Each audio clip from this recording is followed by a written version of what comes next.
jarang ahli nasab mencatat istri. Jadi kalau misalnya istrinya 5, anaknya aja, ini ahli nasab akan tanya istrinya berapa, diparanin sama ahli nasab itu. Sini ada punya anak enggak? Enggak, tanya sama tetangganya. Kalau dia udah meninggal, kalau dia masih ada punya anak enggak? Catat.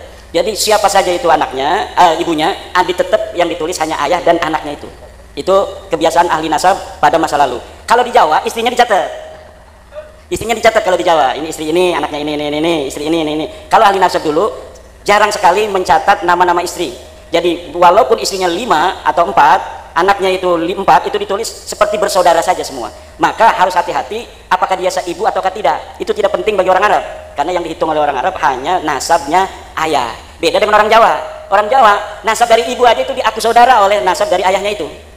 Karena dalam tradisi kita orang Jawa, memang laki-laki dan perempuan di dalam nasab itu tetap disebut dengan keturunan.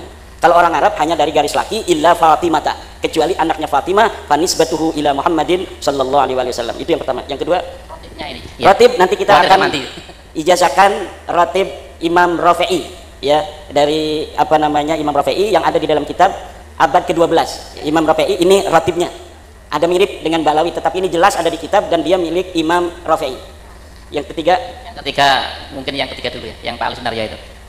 Terkait dengan klan-klan itu kan banyak sekali itu. Apakah Ba'lawi itu menyangkut semuanya? Karena tetangganya ya, Ba'lawi itu satu klan induk.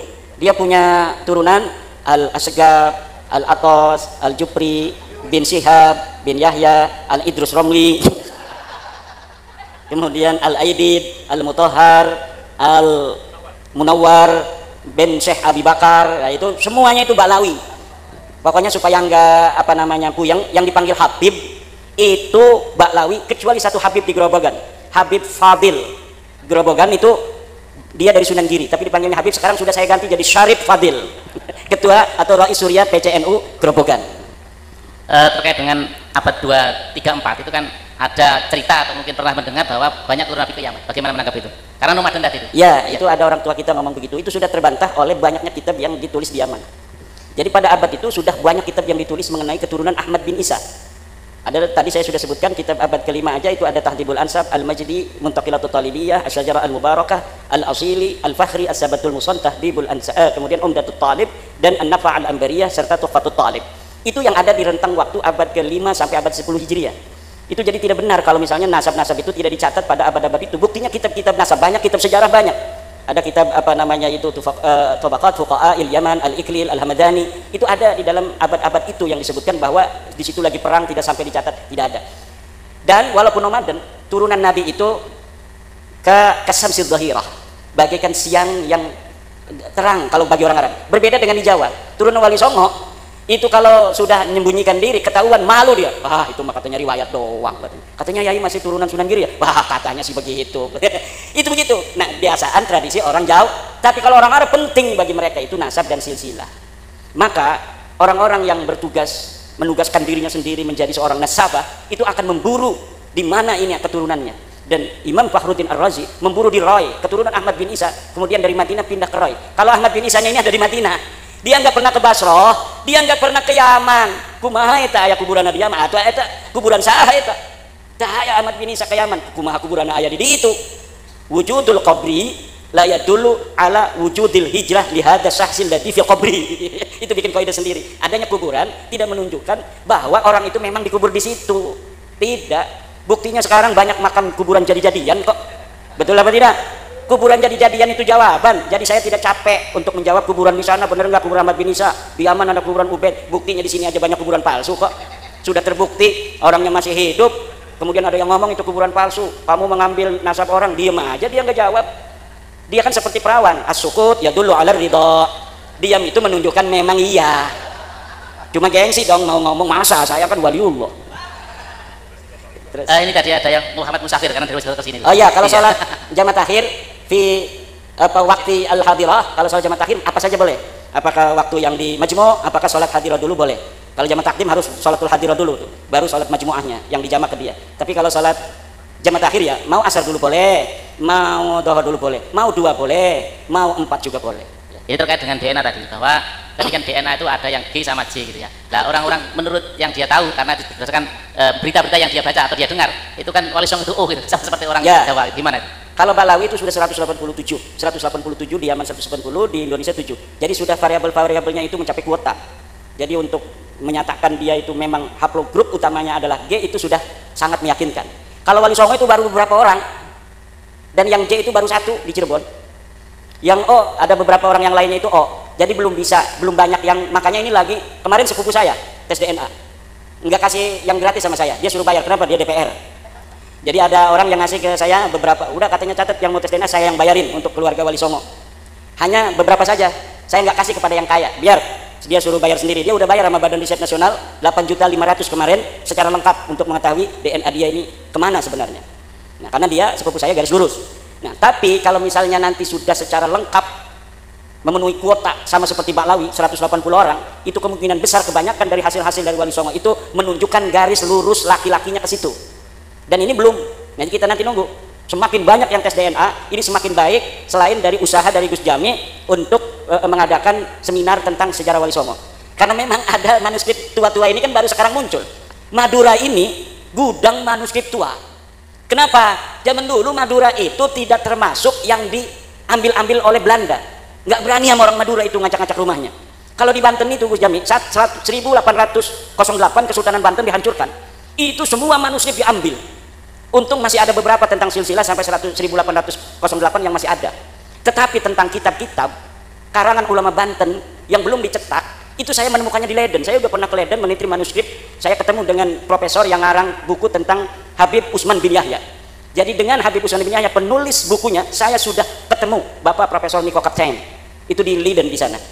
Dan di Leiden itu mayoritas adalah manuskrip-manuskrip yang berasal dari Nusantara. Nah, tapi di Madura, alhamdulillah dengan ada kasus nasab ini, dibongkar-bongkar, Sunan Gunung Jati itu ketemu tahun 1624. Itu dari Madura, bukan dari Cirebon, bukan dari Kanoman, bukan dari Kasepuan, tapi ditemukannya dari Madura. Dari tapal kuda yang semi-semi Madura.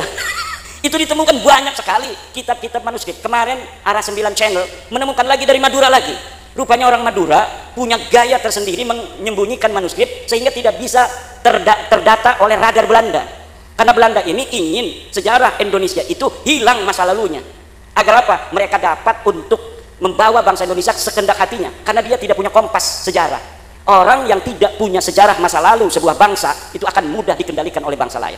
Makanya kenapa itu ada bangsa yang sampai bikin-bikin sejarah palsu. Karena sejarah itu penting. Bikin makam leluhur dia, ditaruh angka 1500. Udah, dia berarti leluhurnya sama Wali Songo.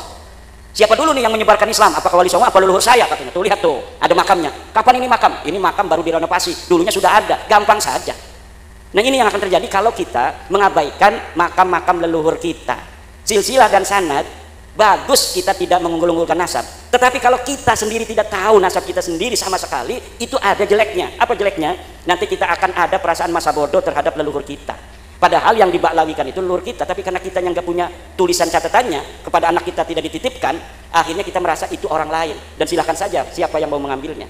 Jadi sekarang ini saya ada perasaan takut juga masalah nasab ini, kita ngomong-ngomong begini. Takut nanti generasi kita jadi baklawi yang mengunggul-unggulkan nasab. Buktinya itu orang mengunggulkan nasab itu sekarang nggak ada fuqahanya, nggak ada orang alimnya. Baca kitab aja dari kiri ke kanan. Bahaya kan nanti anak cucu kita nggak mau, kita naudzubillah min dalik. Gara-gara kita ingin satu manfaat, yaitu sejarah kita tidak hilang, tapi kemudian eksesnya adalah anak cucu kita menjadi sombong dengan nasab juga. Saya cucu Sunan Gunung Jati, saya pilih loh. Cium tangan. Naudzubillah. Nah, jadi ada ekses negatif dan ada ekses positif. Ini yang kita harus hati-hati terhadap anak-anak kita. Mungkin caranya adalah begini. Liman lam yablugh darajatal ilmi, jangan kasih tahu. Anak kita yang lam yablugh darajatal ilmi, jangan kasih tahu. Lam yablugh darajatal ibadah, jangan dikasih tahu. Lam yablugh darajatal istiqomah, jangan dikasih tahu. Tapi kalau ada anak kita yang kelihatan udah soleh, udah pinter, kasih tahu enggak apa-apa, supaya dia yang menjaga. Ada yang lainnya enggak soleh kelihatannya, udah jangan dikasih tahu, dia biar tidak belagu-belagu dengan nasab. Kalau dia mau berbuat jelek juga dia tidak bawa-bawa keturunan. Nah, kalau sekarang orang yang sejak kecil dikasih tahu kamu nasabnya bin Rasulullah, kemana-mana dia ditanya siapa namamu, langsung disebut sampai Rasulullah. Jadi ada rasa ujub, rasa takabbar fi qalbi. Naudzubillah, summa naudzubillah. Kemudian dia ada ta'ala 'alal akharin. Dia merasa tinggi daripada orang-orang lain. Ini bahaya untuk anak cucu kita di dalam menggapai derajat takarrub ilallah subhanahu wa ta'ala. Bahaya bagi anak cucu kita untuk mencapai darajatul ilmi, yang ilmu itu harbun lil fatal muta'ali. Ilmu itu musuh perang bagi pemuda yang sombong. Nggak bakal dia naik derajat ilmu kalau dia dalam hatinya ada sombong. Ini kita harus hati-hati juga, Yai Ansori, di dalam membahas masalah nasab. Kita penting juga untuk mengetahui nasab, tapi anak-anak kita yang belum mencapai derajat soleh, derajat ilmu, jangan dikasih tahu dulu. Biar dia itu menggapai-gapai cita-citanya dengan semangat kerja keras belajarnya yang tinggi saja. Ada lagi.